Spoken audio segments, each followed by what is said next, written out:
Puntahan muna natin, may sitwasyon. Ang ating kasama si Alan Gatos. Marami na raw na stranded na mga pasahero dito po sa lungsod ng Quezon. Alan, hello.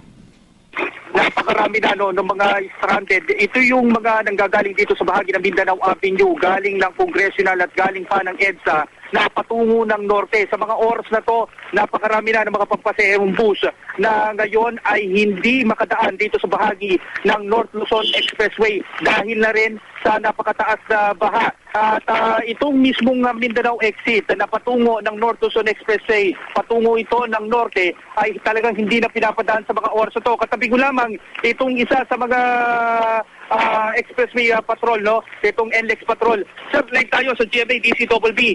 Gaano na ba kataas ang tubig ngayon dito sa North Luzon Expressway?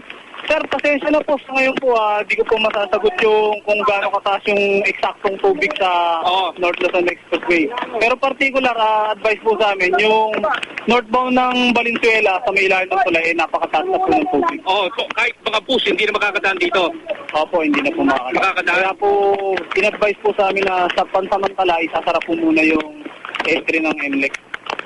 Pero yung iba, wala bang ibang madadaanan sa ngayon papunta ng norte kahit tumaan dito sa bahagi ng Mapulang Lupa?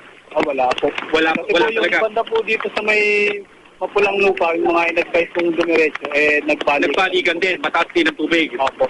Okay, maraming salamat.